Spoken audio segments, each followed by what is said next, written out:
Ah, the Game Boy. I barely touched this console's library despite me owning this thing for like 10 years at this point. But the Game Boy is a cool system. You gotta love it, man. You know, it definitely has some pretty good games on it, you know, like most consoles. The Kirby Dream Land games, Mole Mania, the Game Boy camera is cool. So I still appreciate this thing quite a bit. I first got this very Game Boy on a rainy day in 2016, or at least I think it was rainy that day. I don't know, my memory is a little hazy, but I had enough money saved up for it, along with a copy of a little game called Super Mario Land. So today I just want to talk about and appreciate this game because, well, one, I have a ton of nostalgia for this game. You know, nostalgia for a game that came out over a decade before I was even born. Funny how that works out.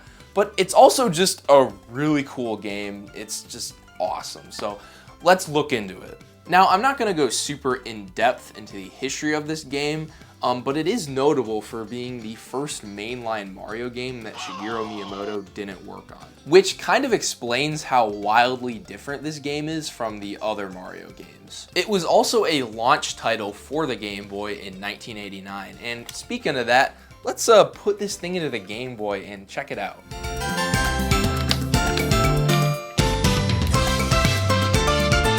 Man, isn't it crazy how terrible the original Game Boy screen is? I mean, geez, you cannot see shit on this thing. How did I ever use this thing as a kid? Really, how did anybody use this thing? Okay, enough rambling. Here's the actual damn game.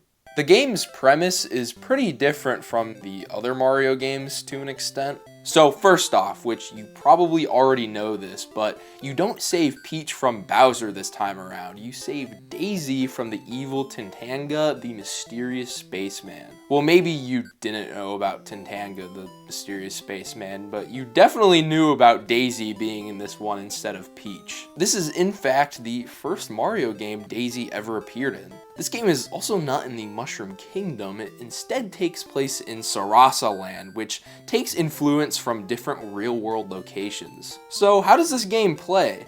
Well, it's a pretty typical Mario game. It's like a very condensed Mario 1. There's 3 levels per world, with there being a total of 4 worlds, which is less than normal. But it's still that classic Mario style that we all know and love, so there's really not a ton to say on that end. But there are some unique things about it, like the Fire Flower. It functions pretty differently in this game with it bouncing across surfaces.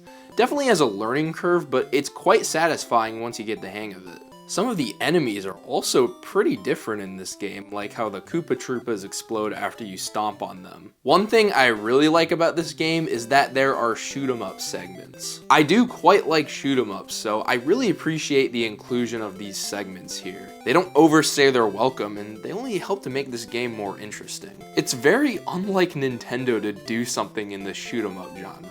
It's a very short game. I beat the thing in like 30 minutes, but I think that's a good thing because it's just fun to blaze through this game. And it's also to be expected since it's a Game Boy launch title. And considering the other launch titles were pretty simple games like Baseball and Tetris, for example, it definitely makes the game stand out for the time it was released in. Like, if you were getting a Game Boy when it first came out, this was just a no-brainer game to get.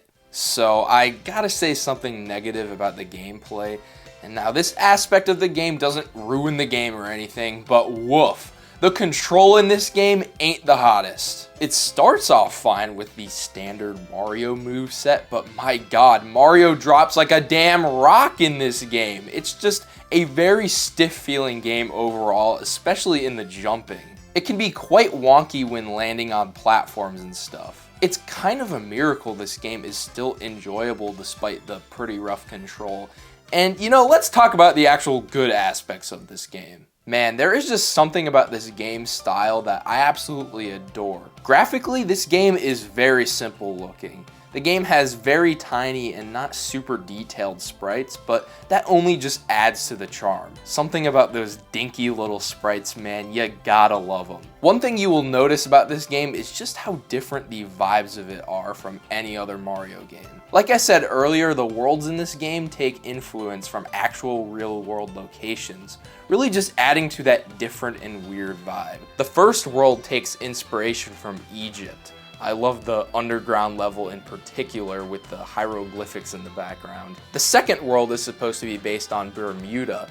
This world also has an underwater segment, which is also the first shoot-'em-up portion of the game. The third world is where I think this game's distinctive style really shows with the Easter Island heads. I always remembered this aspect of the game. The fourth world is based on ancient China, and it's got this weird enemy where if you jump on it, it will only stun it for a couple of seconds. So yeah, I just love how unique this game looks compared to the other Mario games. It dares to be different, and that's awesome. It's so charming seeing them take influence from these real-world locations in such a primitive fashion.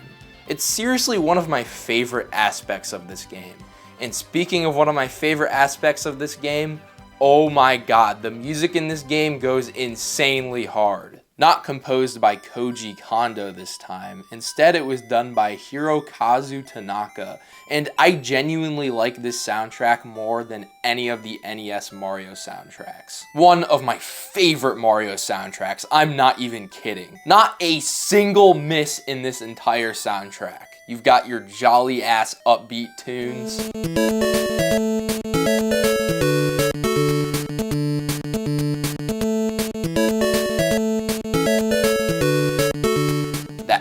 Vibe of the underground world.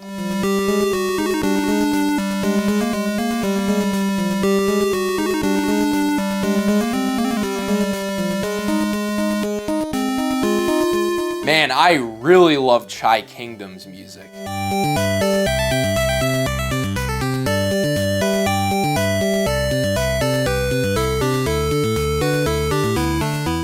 Ending music is just beautiful, man. It's emotional and just so inspirational. It's enough to make a grown man cry. One of the best ending songs in this series.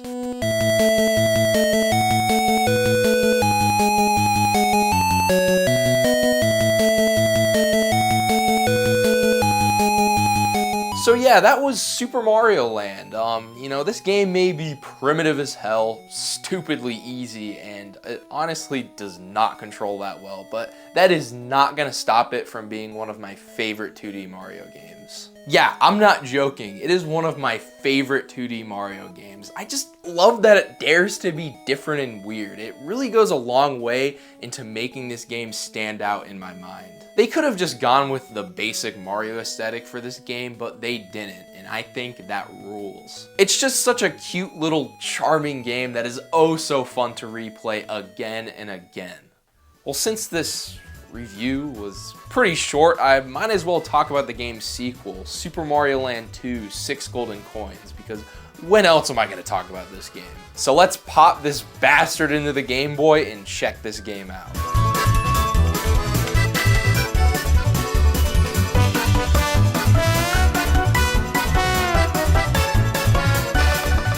So around 3 years later, in 1992, Super Mario Land 2 6 Golden Coins hit store shelves. I first picked this one up pretty soon after I got my Game Boy and the original Mario Land, so I got pretty much the same amount of nostalgia for this one as well. It's actually insane how much of a technical leap this game is from the first game. The sprites in this game look so massive in comparison to the original game. Really, everything in this game is so much bigger. There's a lot more levels in this game, and there's even a world map. The wacky and weird level locations also continue in this game, which is very appreciated, though it takes a different approach compared to the first game. Stuff like the toy world always comes to mind, and there's also this cool tree level and this crappy space level, which is not very fun to play in my opinion, despite it looking cool. This game also carries on the tradition of introducing new characters, with this game being the first game to introduce Wario, who is the main antagonist of of this game. The control in this game is undeniably better. Mario feels much more floaty, which is a good thing, and he no longer drops like a damn rock, and he's just so much less stiff here as well. However, he is also quite slippery, which can be annoying if you want to be precise. The fire flower also no longer bounces around, and it now just functions like how it normally does in most Mario games, which I'm fine with. There's also this awesome bunny ear power-up that allows you to hover by rapidly pressing the A button, though it kinda can break the level design at times.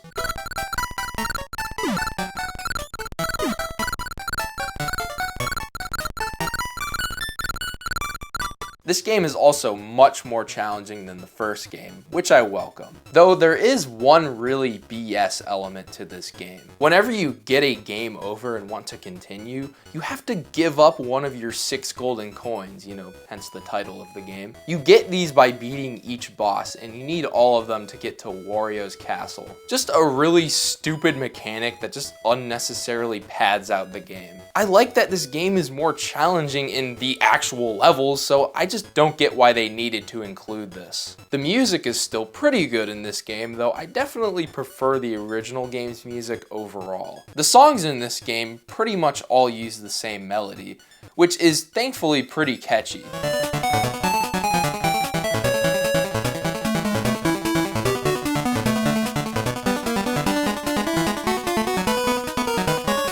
So overall, I could see why someone would prefer this game over the first one, even if I still like the original slightly more. Mario Land 2 still has that weird portable Mario charm, but it's just more refined, which is a good thing. So that was that. I really like both of these games a lot, but something about the first game just really grabs me, but the second game is still awesome. They're both pretty neck and neck. I just absolutely adore the weirdness of both of them. These games would also spin off into the Wario Land series, with the first Wario Land game technically being the third Mario Land game. Well, at least according to the title of the game. But I obviously won't be covering that today, so yeah, that was the Mario Land series.